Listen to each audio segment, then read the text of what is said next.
screen might help if you can see us. I'm here with Bree Berry today. Apologise to everybody for the delay. There was a bit of hold on a second. There was a bit of technical difficulties, as you can see. You can hear that still. Yeah. Hello. Yeah. Okay. Well, many We technical finally got there. difficulties. Why can I still hear that?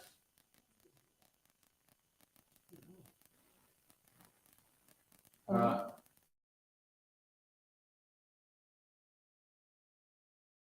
Live on the other laptop. Oh, there we go. That's probably it. Jake doesn't know how to use technology. My cover has been blown. I'm technologically, you know what. So welcome everybody. So today I've got Bree with me at her unbelievably beautiful house, and we're going to be talking about lockdowns a little bit. So do you want to give me maybe a brief explanation as to who you are, what you've been doing over the last few years, and why basically you're interested in talking about the things that we talk about that many people avoid these certain topics? Yeah, for sure. It's a little bit nerve-wracking talking about it because I guess I've come from an industry that's I don't know, become quite vocal about how things should be when it's not necessarily morally correct. Yeah. So I've been a mental health support worker for about 3.5, 4 years. And COVID really shifted the way in which we provided support to people, which was very, very concerning for me. So when I mean mental health support worker, I mean that I work with people who have, mental health conditions from schizophrenia to traumatic brain injuries, personality disorders, and gosh, the list. And it would have been on full display over the last few years because obviously during COVID, we've seen the numbers of suicides go through the roof. We've seen businesses being trampled on basically by government policy. Absolutely zero regard for businesses and for small businesses and for the families that it's providing for and the individuals that it's giving purpose to. And these government policies by bureaucrats who have probably never owned a business in their life have been so they've been so flippant about the destruction of the businesses that has been a byproduct of their policies. Yeah. So, I mean, let's start with businesses and then we can move on to the more personal effects. Yep. Have you encountered many people who have been affected in terms of their businesses?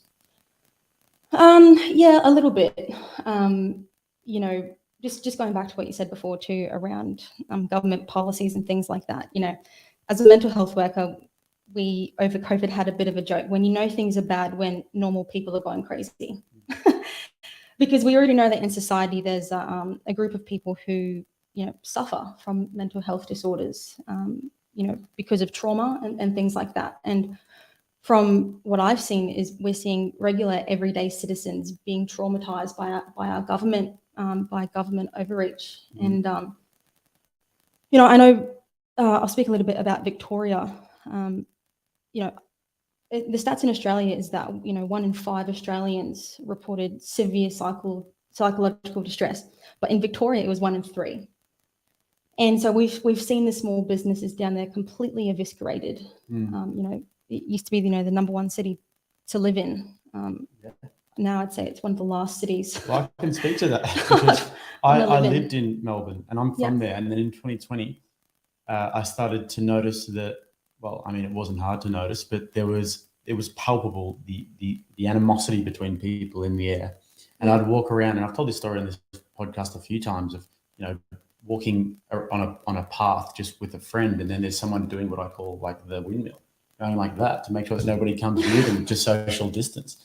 And just people were going mad, and people were locked down in their homes, and they were watching the news all day and all night, and they were watching Dan Andrews on TV and then just constantly barraged with fear.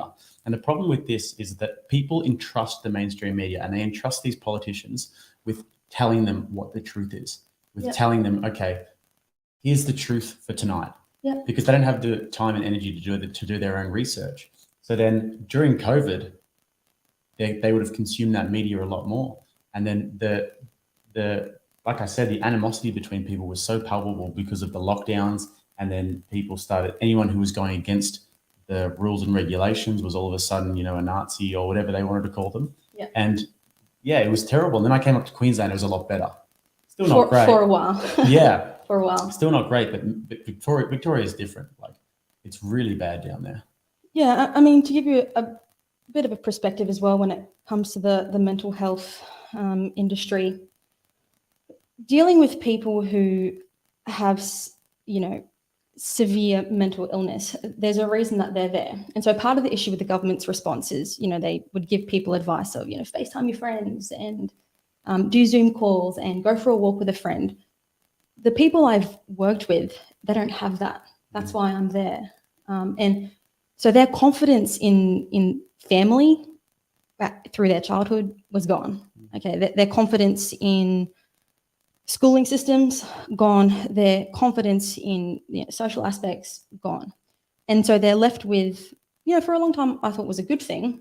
Australia has been very good in this regard, that we believe that regardless of your condition or things like that, you are welcome to participate in society. And so we've built this support system, this infrastructure where people like me, I call myself the hands and feet, so that they can rely on someone, and they do have that, and that interaction and that support.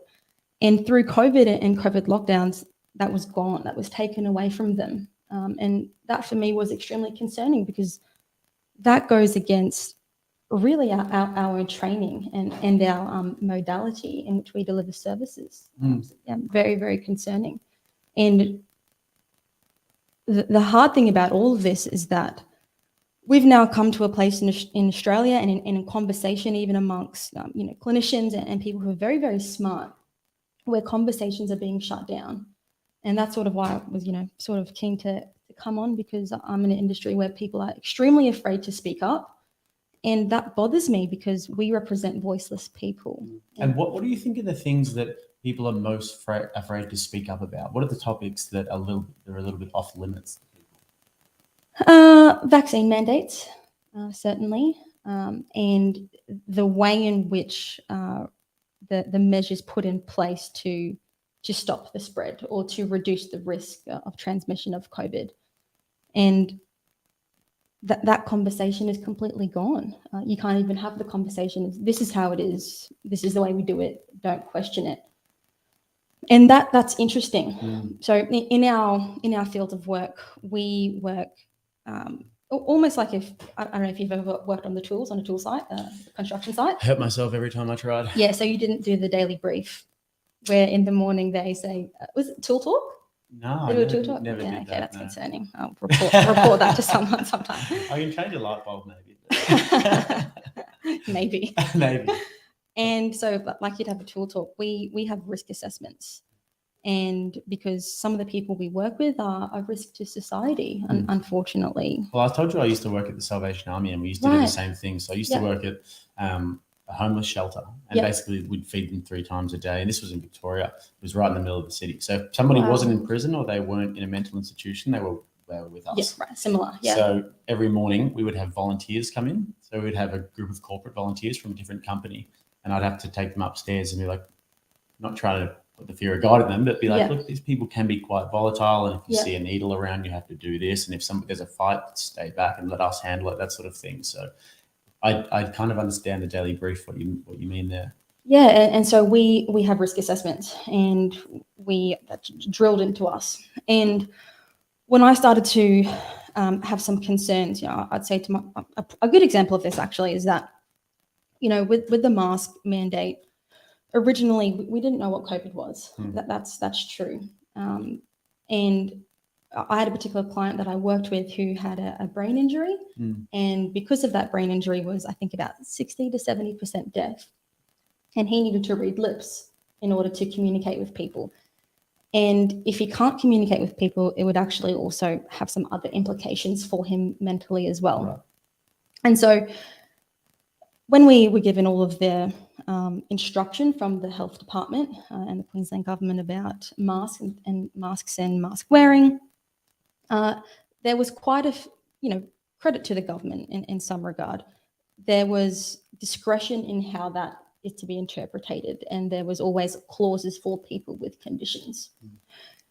And I saw how much he struggled wearing a mask. And so I went to my bosses and I told them about what was going on. I said, hey, I think we should either get him an exemption, or we need to feel comfortable enough to encourage him that it's okay not to wear a mask if you cannot read lips. If it's becoming a hindrance to you, then I think that we should look at this, either get an exemption, or we speak to our other workers and say, socially distance. I know we were getting some clients to sit in the back and we would sit in the front while we drove them around. And so I went to my bosses and immediately they just said, no, we don't want to ruffle any feathers. What if the police stop you? And I said, well, have a conversation with the police. I always give, whether it's the police, anyone, benefit of doubt. If we're having, interactions with them and it goes sour, well, then we can sort of have a further conversation. But for the most part, let's advocate for these clients, because this is a real condition. And that they were far too afraid to even have those sorts of conversations. And that was just so concerning to me. I think there's a few really good points there. And first of all, one of the points that you kind of raise is that there was blanket solutions put over a problem that requires an abundance of nuance. Yes. So there's so many different sort of cases of different types of people in different situations where, mask wearing might not be a good thing. Perfect example for me is children. Children should not be wearing masks at all. No. Children need, for their own psychological development, to be seeing and interpreting and understanding expression and learning how to socialize. The last 2 years if this was, say, a child that was, say, from 2 to 4, when their brain is like a sponge, learning how to socialize. I've heard that you actually can't socialize a child if they're not socialized by the age of 4. Yep. And by the time they're an adult, it's almost impossible to reverse that damage. Yes, I can vouch for that, because I've worked with people like that. Yeah. And then if somebody's not a socialized adult, then there are all kinds of different ramifications. Yep. So the sort of narrow-mindedness of these policies and the low resolution thinking that's gone into them without any nuance and without any regard to people's different circumstances has been crazy. And then the second point that you raised, which I second, is the lack of courage. Because in your field, you would expect that people would have the courage and would have the cojones, if you don't mind me saying, to be able to just step up and say, actually, you know what? I know this person's situation. I know for a fact that mask wearing is going to affect them very negatively. I'm going to do a cost-benefit analysis here, and I'm going to stand up for this person's, options more so than just sort of acquiescing and kowtowing to the rules that have been put in place. Well, we've always exercised discretion, and the reason for that is, I don't know if you know too much about the NDIS, National Disability Insurance Scheme. It's a great scheme. We've stopped institutionalizing people and all those sorts of practices. And part of our ethics, and one of the codes in which anyone who works in our field does this in orientation. And it's a term called dignity of risk. And have you heard of dignity of risk? No, it's interesting though. I have termed it differently to some of my friends, and I say everyone has a right to be dumb and everyone has a right to be smart. We have that right. Everyone has the right to try a cigarette and figure out if it's good for you or bad for you, and expensive and all those sorts of things. But, I've never met someone who's figured out it's good for them. Yeah, it's very true. And so in dignity of risk, we've discovered that in order for a human to live a dignified life, there are certain decisions in which they make that make them a human being and are allowed those freedoms. And that's just an articulation really for you and I do every single day. Driving in the rain. Everything is a risk. Yes. And so going back to what I was saying is that part of our job is to exercise discretion. And for some reason, we just threw out discretion out the door, just completely out the door. There's been times I've walked into a house and I've had a client open the door naked. Okay. And I've had, colleagues say, oh my God, that's awful, I'm going to run out. Or we exercise discretion and go, he's having a bad day. Doesn't want to wear clothes. Okay, well, I'm going to come back in 10 minutes and you can put some clothes on. That's discretion. Yeah. But for some reason, when it comes to vaccines and these measurements in place, we've just thrown out discretion out the window and therefore violate people's dignity of risk. Yeah. I love the term dignity of risk. I've never heard that before, but it really is something that basically describes exactly how people are feeling right now. Yeah. With in 3 words, really, because it's the dignity to be able to do what the hell you want, do your own research, take your own risks, understand the risks and the potential ramifications of it, and then make your own decisions. And we see this a lot with politicians talking down to us and with politicians telling us to do this and do that. And I think the dignity of risk, when I hear that term, I think about being told what to do, what to think, what's misinformation and censorship and the likes. It's like, hold on a second.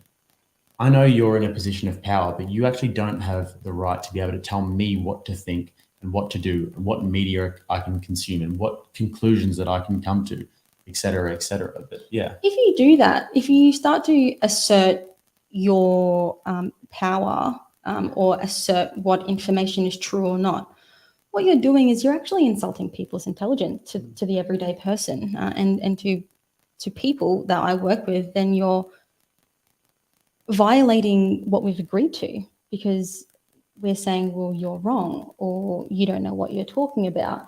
When all the people I've worked with, they've been through this. They've been through medication. They've been through issues where, there was a client I worked with. She's on a particular medication called Seroquel, and it's a antipsychotic drug or oral relaxer. And so when she's heightened, she takes this particular medication. And she was never told this when she took this medication, but it can cause you to go blind. It can give you cataracts. And one of her best friends is now legally blind from using Seroquel for 20 years. Wow. And so if any cohort is, wanting to question about medication and about bodily autonomy, it's this group of people because they've been down this route so many times. I've been in hospitals where they're having a psychosis. What do? Drug them up. And just very, very concerning. Very concerning. Yeah. And in terms of the mandates, have you seen many people, like you said before, that what was it, when normal people start to go mad? What was it, the entire phrase? Yeah, when normal people start going crazy, you should be concerned. Yeah, right. Yeah. Have you seen many normal people start to go crazy? Yeah, absolutely. Absolutely. I keep a close eye on what's going on in our industry just for my own progress and things like that. But Lifeline, in one day last year, had over 3,500 phone calls expressing I'm feeling suicidal or low, I've lost my job. Suicide attempts have gone up through the roof. Another fun fact for you actually is that 60% of road deaths are unaccounted for and most likely suicides. People just driving into a tree or just into a car or all sorts of things like that. And so businesses shutting down. Some of my favorite cafes have shut down. To answer your question, look, I was on the WHO website the other day and it said, try and stay positive. The pandemic will soon be over. And you know what? It may be, but the damage that it has done, that's not over. And society as we know it is damaged. And I'm a little bit nervous about damaged for good. Well, I'm very nervous about it. And anybody who listens to our podcast regularly will understand that there is a very good chance that COVID-19 is a Trojan horse to get behind the gates of Troy. And then whatever hell else happens next, we don't even understand what the plan is. But there's my tinfoil hat going on. Maybe that's for another day. But yeah, I mean, normal people are going mad during this, and it's devastating. I was literally talking to your brother this morning about this on the phone, Of course. and I was saying to him, I was trying to get over to the UK potentially over in the next few weeks, and they wouldn't let me go over because I'm unV'd, right? Okay. And it's because I have to come back and then quarantine for 2 weeks. Right. And I can't afford to do that because I'll be starting a new job, whatever. And I wanted to go over to the UK for a funeral. And also you have to get an exemption to leave the country by the federal government. And it's just like, when I take a step back and I look at this, I'm thinking, we had it so good. We were able to I could book a ticket tomorrow and leave and go to Europe if I wanted to. And that's the sort of freedom that we should be allowed. But now the reins have been tightened. It doesn't matter that the data's in about the fact that, unV'd people aren't spreading it, recklessly like we once thought, and that there's actually not that much of a difference, and that we should be granted the dignity to make that decision. The data is in, and the data is absolutely overwhelming about that. However, once a government gets a certain power, and once, there's a saying called that says hell hath no fury like a woman scorned. Very true. I think that that's true, but also hell hath no fury like a government scorned. And at the same time, they have been proven wrong. The data's in. It spread like wildfire. It didn't matter if people were or were not. So now they're keeping the reins on. And I find it such a massive injustice that we still have these measures in place. Yeah, I do, because in regards to the vaccines and as such, that's a whole other topic. But for the industry that I'm involved in, is that people's fear over COVID is real. And I've spent months and months and months affirming people and understanding it. That's very real. It's normal to be scared of these things. But the same fears that people have about vaccines are also real. But for some reason, that's nonsense. And this movement against so-called anti-vaxxers, I just find abhorrent, because at the end of the day, anti-vaxxers, so-called, people who have concerns about vaccines have been around since day dot. And no one's asking, why do you have that concern? Instead, they say, go and have your chat to your doctor so then they can tell you to get the vaccine, because that's what they're actually inferring. And one thing that you cannot do with people that we work with is lie to them, because they've been lied to a lot and they see right through it. They see right through it. And sorry, just going back to the vaccine things, is that I would say about 80 to 90% of the clients that I was working with at the time had genuine concern about the vaccines because of their experiences in the past around it. And then above that concern was the discrimination, because remember, they've already had discrimination, because if they have an outburst in public, they look a bit funny, they smell a bit funny because of symptoms of their illness. We're now going one step further and saying we will discriminate against you if you're not vaccinated, against a group who's already been discriminated against.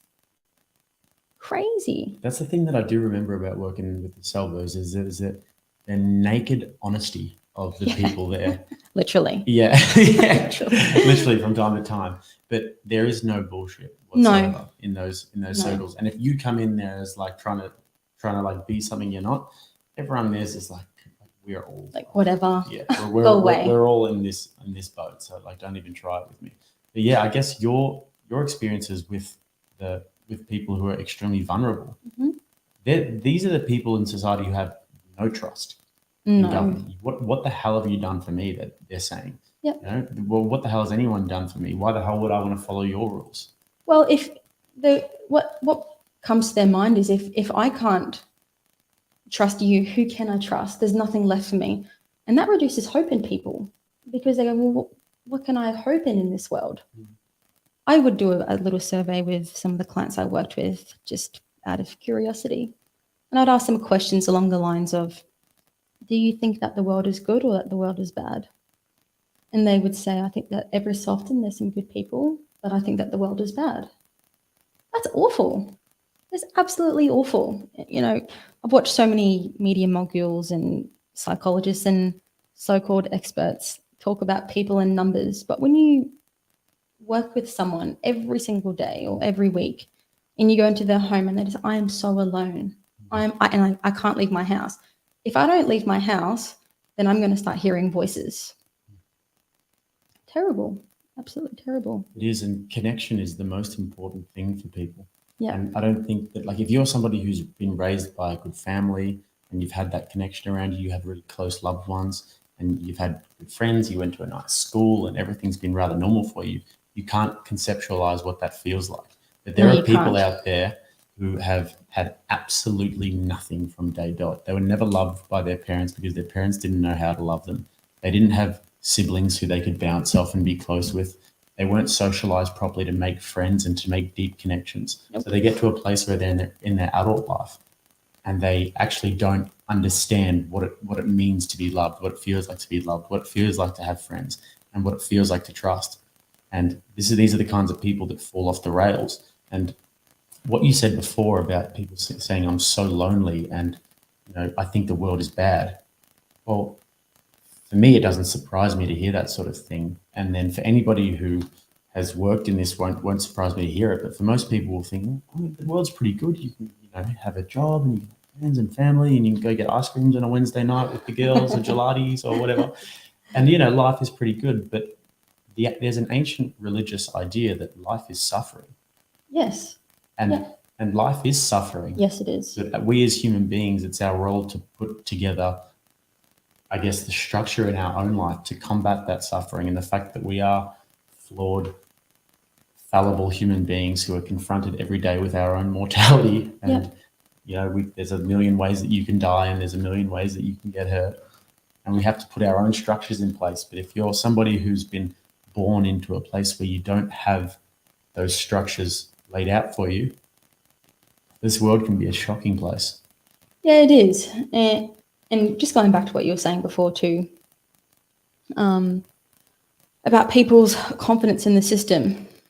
All these stories are flooding back to me now about the people I was working with, because that's what really matters to me, is the people that I'm have worked with. There was one girl I worked with, and she had panic disorder very, very badly.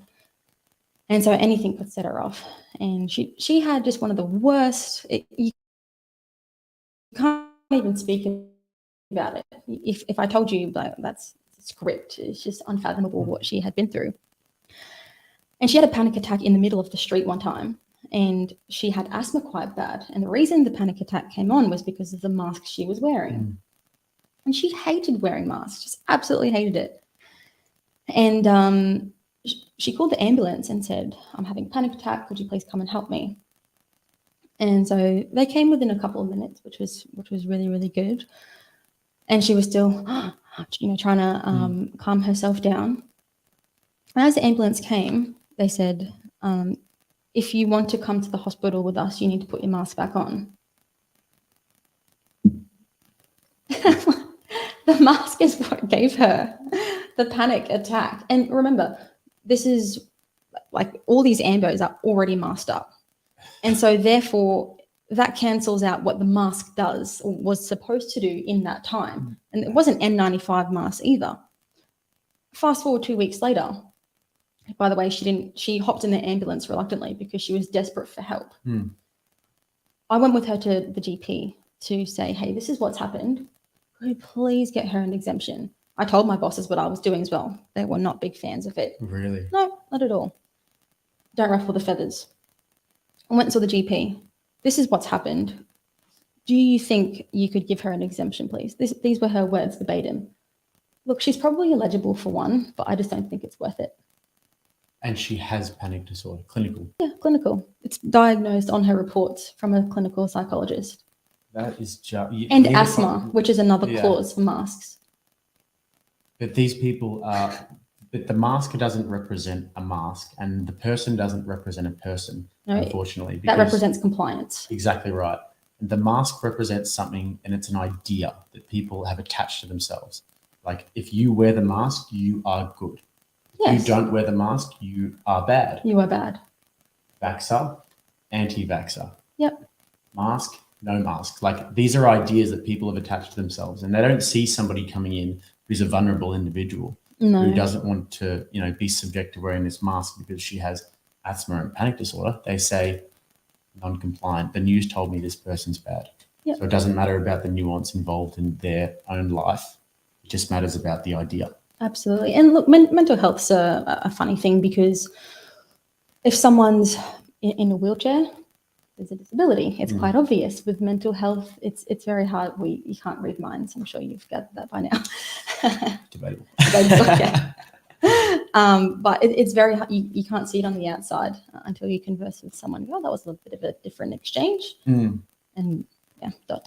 Yeah, I mean, I've had lots of different exchanges in my days working at the Salvos, and yeah, it was very interesting. And I can't imagine what those people would be going through right now, because when I was finishing up at the Salvos, COVID, I actually lost my job there because of that. But when I was finishing up there, they were doing, it was at the very start of it all. And the cafe was getting shut down, open back up, shut down, open back up. And then every time we walked around, we had to put those little booties on, you know, those little boot things, like you put like the cloths that go over your feet when you walk around and all. And it was just, and this was like COVID mania. Yeah. But yeah, I can't imagine how many more people would have flooded into there, because that was the place where people would go if they weren't in a mental institution, like I said, and they weren't in prison, they were there. So I often had a few people who had lost their businesses, or they'd gotten hooked on prescription drugs. That was a big one. People who had a workplace injury. I remember one guy, he had a workplace injury, fell off a ladder, family, 3 kids, all that sort of thing. He was living a nice normal life. And then his pain was so bad in his back that he started getting on codeine and prescription drugs. Next minute, he's totally addicted. The doctors don't want to prescribe it to him anymore, and he starts using heroin, and then finds himself sleeping on the floor at the Salvos. So that now that so many businesses were taken away from people, and so many livelihoods and purposes were taken away from people, I can't imagine how many more would have ended up in those sorts of vulnerable situations. Me either. I think that's sort of my concern now. I don't like to be speculatory. It's just not in my nature. I don't like that. But from what I've seen, I just don't believe with my own 2 eyes. The last 2 years, I've decided that I'm going to use my own 2 eyes, because if I see it, I believe it. Because so many things, as we know, it's just lies in the media. And when the government says that employment is down to, I don't know, I think it was 4.8%, Josh Frydenberg said recently, that's impossible. Because so many people I know of in my particular industry and other industries, whether it's businesses being shut down, the mandates that have come in place, and people have left certain industries and things like that, and they're still looking for jobs. It's not possible. I just don't believe that. And I'm happy to say I'm wrong. I don't mind saying that. But with my own 2 eyes, I've seen so much job loss. It's just absolutely insane. And so on a personal level, have you had many clients personally that you have noticed like the effects of particular government regulations or what have you have had a personal effect, where you've said, okay, this is measurable from the start of this till now. I know this person, and this has had this effect on it in terms of their loneliness or their financial situation? Yeah, absolutely. I think in about 90 to 95% of my clients, I saw rapid decline.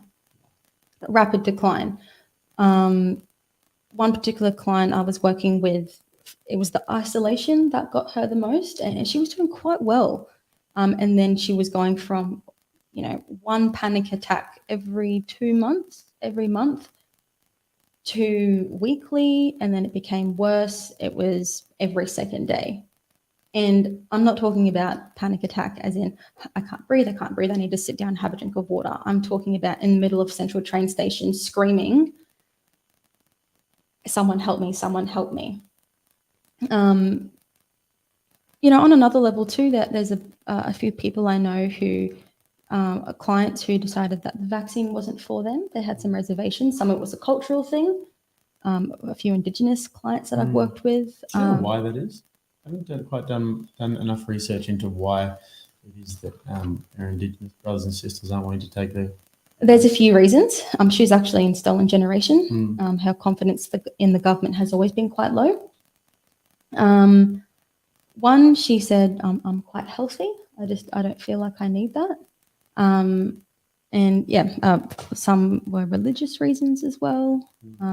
Others just, some were hypochondriacs and like, I don't want to take this. But for some of our unvaccinated clients, one of the biggest things that irked me a lot, which is why I left that organization and chosen to work somewhere else, is that we were changing how we would support unvaccinated clients. Okay. So Yeah. gender discriminated. Yes. Yeah. And so that impacted those particular clients hugely, because they lost some of their key supports. I know for some, there was some rule changes that if a client is unvaccinated, they can't come on our premises anymore. And then they sort of changed their mind and said, oh no, you just have to wear a mask if you're not going to reveal it. But then if you don't wear a mask, we won't do in-home care for you. Right. And you need to sit in the back of the car. And we will wear full PPE and gowns and gloves. And remember, at this point in time, most of our industry is vaccinated. Most are vaccinated. Yeah, so it impacted most of our clients significantly. And you're somebody who, like, by the sounds of things, I haven't asked you this, but ethically and in terms of your values, it's come as you are. Sit next to me. We can, break bread together. And it's not about, you didn't make this certain medical decision, so you have to sit in the back seat, or you're not going to postulate or virtue signal on basis of if somebody's had a medical procedure or not. So Completely. That went against your values, and that's why you had to leave. Beyond that, it went against the values that we all agreed to. And that was one of the conversations I had with our management team, because they said, it violates your values. I said, no, it doesn't violate my values. It violates our values. Yeah. This is what we've all agreed to. This is something that we've signed on a piece of paper that we advocate for. And yet for some reason, you've changed your mind on that. And I mean, a lot of the people, like, I know from my experience, I knew that there were a pretty decent handful of people that had Hep C, that had HIV, that were positive for all kinds of different diseases, and also contagious diseases as well. I didn't specifically know I didn't know the medical records of everybody, but I knew that if I was walking around that place, that I had to sometimes be careful with how close I got to people. Absolutely. If somebody was spitting saliva when they're talking, I had to be really careful about that. If somebody was bleeding, I had to be extra careful about that. If I was cleaning like a shower or something, and if I saw blood, I had to be really careful. Absolutely. So that I would never discriminate on that regard. I would just, take precautions in my own right. Yeah, and I can think of so many examples about times that we have exercised discretion, and I wouldn't be throwing anyone under the bus with this, but people who have bended rules because it was the best thing for that client. That happens where we weren't crisis workers, but we worked past 6 or 7 o'clock sometimes. If they called at a certain time of day, we picked up the phone because it was the best decision for that time. And in those conversations with my management, the resounding sound that I heard, which I know you guys were talking about it last night, about it's very discerning, like, where's the uproar? And I cannot get this quote out of my head. Some of the people who I was closest with at my organization and still hold them in high regard said to me, it is what it is. And I said, it's actually not. It isn't. It's not. It is what it is. You need to speak up for these people, if not yourself. Yeah. How long will this go on for? And behind closed doors, so many clients would come to me and just say, I said to them, sit 1.5 meters away from me and take off your mask. And they would say, thank you so much. Thank you. I hate wearing this mask. I cannot breathe, in their own home. Because we would then tell them, yes, it becomes our workplace once we enter there, what they have to do in their own home. And I'm just not comfortable doing that. Not at all. But yeah, that point of it is what it is. It doesn't have to be. No, not at all. And I guess this is a good segue to, we like to talk about these things and we like to get it off our chest and have a bit of a rant about it. And I know I love to have a rant about it, as you may have noticed. But I guess the next thing is that we have to talk about is then what's next? What can we do about it? How can we speak up? And, what you've done is you've left an organization that didn't align with your values and something that you couldn't sort of, potentially sleep properly at night knowing that you were being a part of. Yeah. If you did have to play to those rules, you'd gone off and you're doing something that's much more aligned now. So in everyday life, what are some of the tips and advice that you give to your clients and the people that you speak to about how to manage the crisis that we're going through? I've always said to people, whenever that risk assessment training that I've had, I apply that to my everyday life. And so I always ask people the question, what's the worst that could happen? If I speak up, what's the worst thing that could happen? I educate someone about what's going on. And so I would say to people, instead of going, oh my God, what's going to happen? This could happen and that could happen. Overcome that anxiety. You have to overcome it. That's what we teach people. Overcome that initial nerves and anxiety of going, oh, I'm not too sure. What if I ruffle some feathers? Ruffle the feathers and then see what happens. Absolutely. Ruffle the feathers. Put it out there. Put it out there and see what happens. That's what I always like to say to people. I mean, the reference that I always like to use is that Carl Jung talked about, as a psychologist, talked about the joke, the fool and the hero, right? Okay. You've got the hero archetype and the fool or whatever. So everybody starts off the fool to become the hero. So I always say to people, don't be afraid to be the fool. Yeah. Because we're all a fool in some sense. I was, last week we were meant to do a podcast together and I went to the wrong address. Yes, you did. Yes, you did. So it's okay to be the fool sometimes. And I think that now we live in a time where people are so afraid in terms of the marketplace of ideas to look like the fool that they just won't say anything and they'll self-censor. And sometimes if you have an idea and if you have a thought, the best way to adjust that and to sharpen that tool is to just put it out in the public forum. Yeah. It might be the dumbest thing ever. Yeah. And it might be totally wrong. But the only way you can find out is if you put that out there and you get criticism and feedback. So I think that becoming a discerning individual and becoming a critical thinker, a lot of it, it's very hard to do that on your own. Sometimes you have to sort of like put your ideas out there and get people's opinions and people's feedbacks and hear from them. And I don't think that this crisis is anything different. If you see something that makes you think, oh God, like I don't know if I can, like you with the story about the person with the mask. Yeah. You saw that and you said, okay, this doesn't align with my values. Something's not right here. I'm going to sort of unpack this a little bit and I'm going to see what I can do. Whereas I think that what a lot of people are doing is that they're seeing something and they're saying, oh, that's the rules. Must be right. Dan Andrews said it. Must be right. Well, hold on a second. Is it right? Because we know from historical experience that what governments say isn't always necessarily right and morally correct. Absolutely. And it goes back to high school days. Just because everyone's doing it doesn't make it right.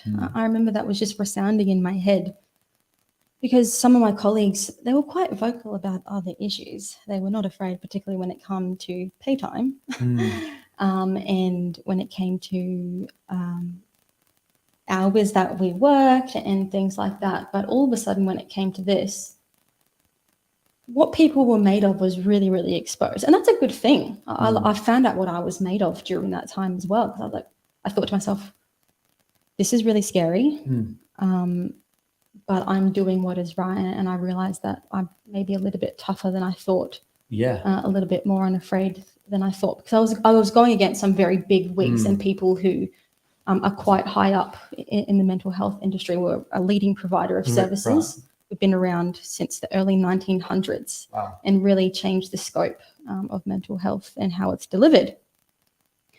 And so, yeah, I think we're just really finding out what people are made of in this time. I think that, to be honest, it comes back to the idea of connection and social connection and the idea of stepping out of line, because I think that people innately yearn for social acceptance and to have people around you and to be acknowledged and to be, to have that gratification of people real, like having friends around you. What's the word that I'm thinking of? To have that acceptance of people around you. And then to go against the grain, I think is almost to go against a human instinct. To go against the grain, to go against the status quo and the narrative is something that requires a great deal of courage.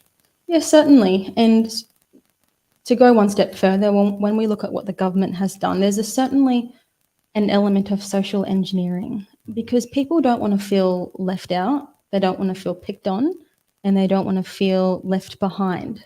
It does something to us. It's a first world problem, don't get me wrong. That's why we have isolation. In another country, you're worried about food.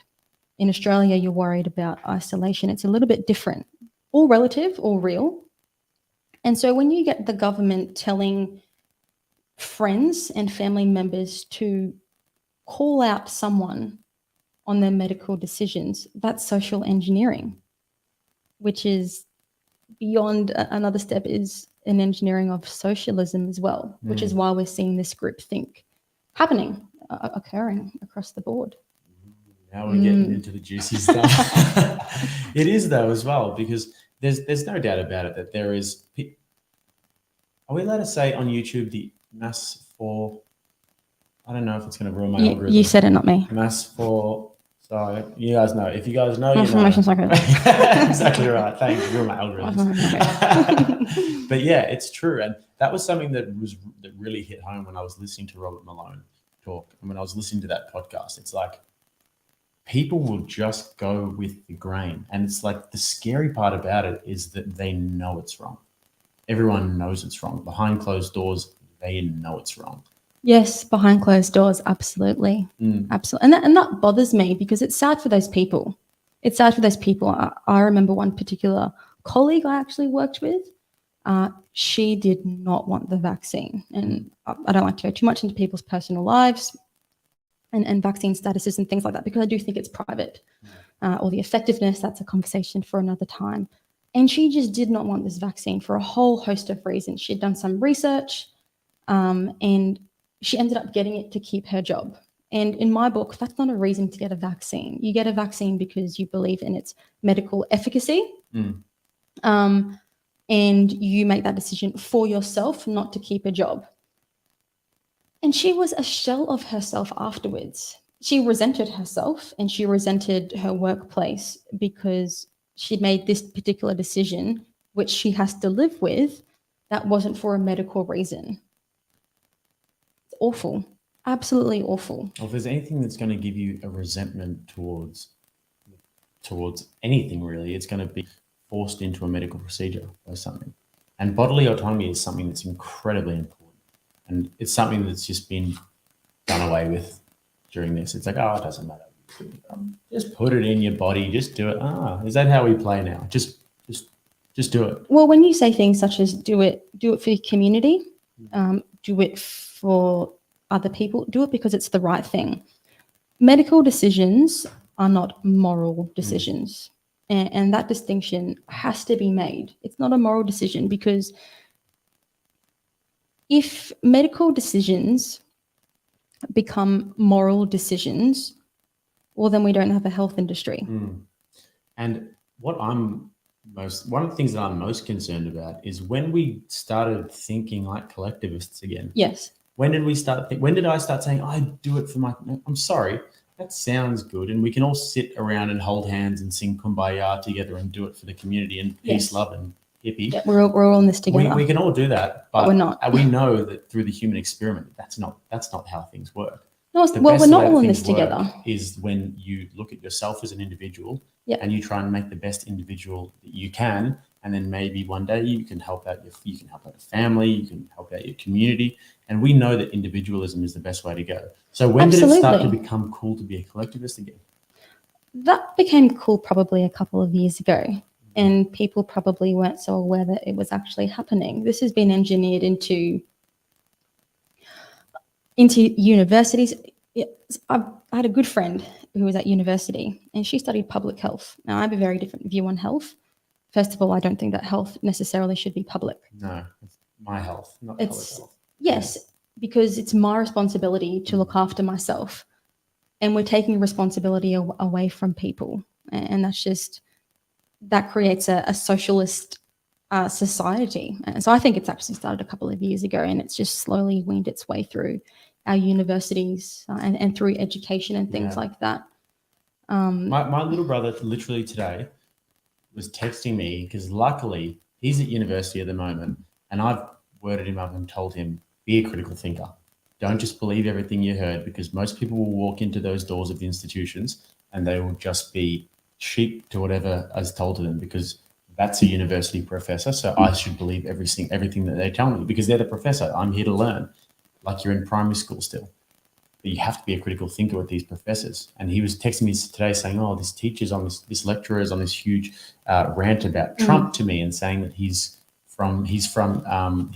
inherited his wealth and he didn't build anything himself, and he's out of control and megalomaniacal." And I was like, thank God I raised you to be a critical thinker, because that's not really okay if you're a lecturer and you're just sitting there telling somebody what to think, telling them what's going on, what to think, not sort of understanding how to flirt with ideas and how to critical think and saying, what do you guys think? They're just telling.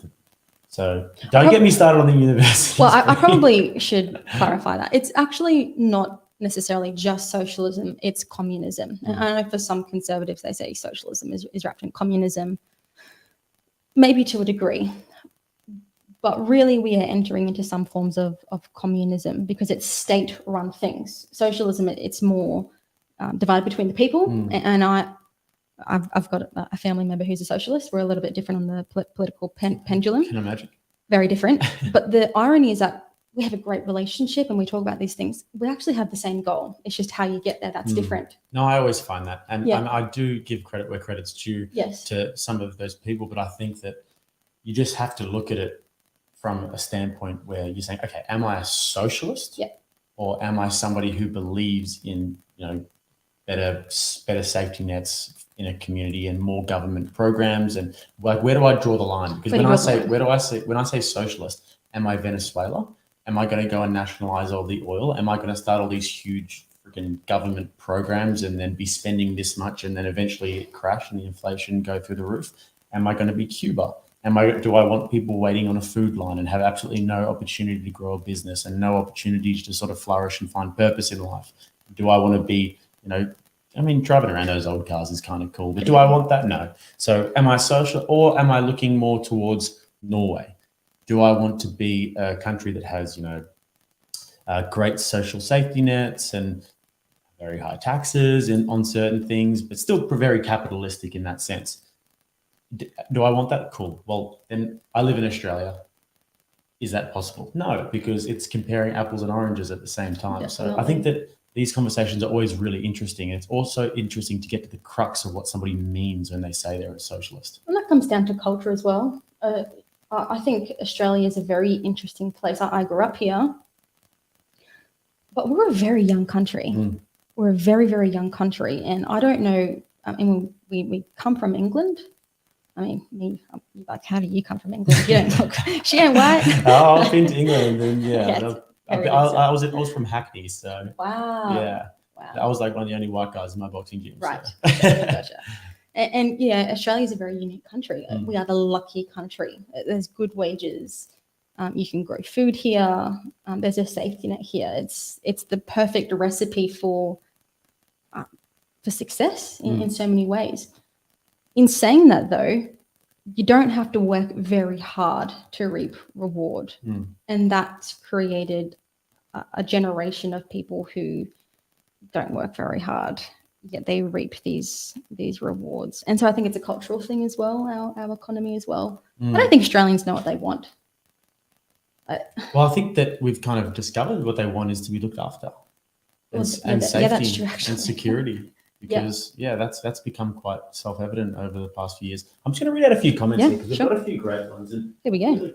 So that's funny. Says, ironically, the unvaxxed will end up saving the community if they end up being the only ones left who have the functional immune systems. Now, it's a big call, but I guess time will tell. You can't really rule anything out at this stage. So over the next few years, there will be more clinical research done on these issues, and we'll be seeing what the effects of it. So, it's going to be interesting to see over the next few years how that plays out. Yeah, definitely.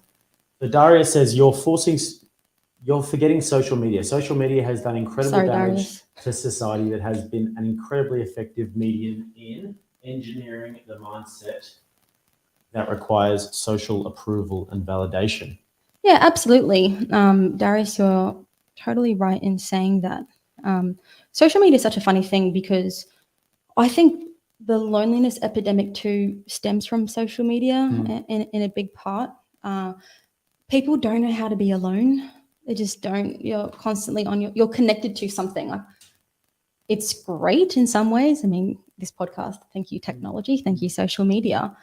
But like anything, there's always adverse effects. Yes, exactly. And I hear what you're saying there. So with social media, it's certainly I don't know if the benefits outweigh the risks of social media coming from a mental health perspective, because people really don't know how to be alone, and they care what other people think. That goes back to the social engineering. Right. We care about what other people think far too much. Yes, we do. And it's the instant gratification as well, the instant validation that people can get from social media, from other things as well. I mean, the internet is having an effect on us that, once again, this is another thing that we're going to have to do clinical research about in the future, because the internet's only been around for a few decades, which in the grand scope of things is not much. It's not much at all. And social media has only been around for a decade. I remember, maybe a little bit longer than that. I remember MySpace back in the day when I was in like year 8. How old was I? Wow. I would have been 14, so that would have been like 2009. So like maybe like 15. So not that long ago. Let's say 15 years if social media has been around for. So we don't know the effects of that. And then another thing you've got as well as the extension of that is the internet. And like, I often wonder about, especially for young men, and like the effects of porn that's having on men and young men, especially as well in their developmental stage. We talk about young maturing brains and the ability to socialize. Social media is going to have a gigantic effect on that. Porn is going to have a huge effect on that. And the instant validation that you get from both of those things is going to be, but this is a whole Darius has opened up a bit of a can of worms there. What else have we got on there? That's it for now. We just had your brother say hurry up and start the stream before, and then we had, doesn't sound like him. That's Paul. That's Daddy. Then we had, I'm a grumpy old man saying, I see closing businesses all around me now. Don't be grumpy. It's awful to see. It's awful to see businesses closing down, because these businesses, they shape our communities. And if there's one thing that Australians love and we're good at, we've seen it in the floods here, is community. And they're the life of our community. I remember through lockdowns, the incredible support that people would do for their local cafes. I would buy 4 coffees a day, because I had to work from home and I went walking, and I would just buy 4 coffees a day just to support them. And I remember the owner telling me that they'd have business owners just give them $20 for coffee. And so just keep the change. And and they really do shape our communities. What makes we're in Brisbane, everyone. What makes Paddington great? The cafes, the local businesses, West End. The atmosphere, yeah. The atmosphere. And so, we're seeing, I don't know, the fabric of our society just... But also with that, it's such a great point about businesses, but then also the attitude towards one another is another thing. Like when I was talking about being in Melbourne and the tension and animosity between people, you could feel it in the air. That was so un-Australian, and that was very unique to Australia to have that sort of level of social division, because normally we're, g'day mate, how you going? That sort of thing. But there was like, now we're seeing teams, we're seeing political teams, and we're seeing ideological teams. Anti-vaxxer, vaxxer. Well, mainstream, alternative news. Going back to the point I said a couple minutes ago about how I'm nervous that I think that a lot of damage has been done and we can't go back from it. There's a very clear divide. And when it comes to, I know that there's gender identity issues and politics with that. Now we're seeing our health become our identity. And so if you don't do what I tell you to do, then it's a personal attack, or or you're not of good character because you don't know how to make the best decision for other people, let alone yourself. And so it's becoming an identity politics, but now with our health, which is a very scary thing, because if it's a health issue, then there's a physiological impact, and that can result in death. That can result in, mental health is a physiological thing as well. It impacts us physiologically as well. Yeah, I think that it's becoming more and more evident that ideas are everything, and that the way that people attach themselves to ideas can be quite alarming. And I think it's so important to talk about because so many people I know personally are A, afraid, and B, feel like they're alone in what they're thinking. I remember I got a great bunch of friends around me and we sort of have similar perspectives on things just in terms of division. And I often wonder, is there anyone else in, what year were you born? 95. 95, okay, I'm 94. In our cohort that think like us. And the more I talk to people, they just don't have the media platforms and therefore they're not the loudest voice. And the loudest voice isn't always a reflection of what people are truly thinking. Yeah. Well, Bree, I'm going to wrap it up here. Just let everyone know where we can find you.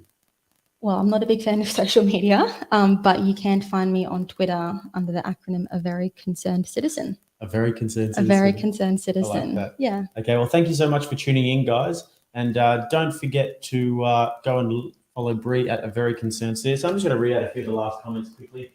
Chris says, Bree, do you have any thoughts or tips for what people can do to keep their sanity during these times? Oh, this is going to sound so cliche. Please forgive me, Chris. But stay true to yourself. Don't pretend to be something that you're not just to fit in. Live and for some people, do not comply. Don't engage on a level with people who aren't going to engage on the same level with you. It's not worth it. Have conversations with people. If it's not getting anywhere, find what you do have in common. Otherwise, let live and let live. Absolutely. Yep. And just the last one. Yeah. That's Funny says, I'm in Melbourne. I supported local cafes during the lockdowns by buying takeaway coffee. Now I'm not allowed in the cafes. Oh, gosh. Where were the business owners and groups standing up against this? That's a great question. Where were they? And unfortunately, it goes back to my previous comment too, is that everything's being exposed now and you are going to have that in some instances as well.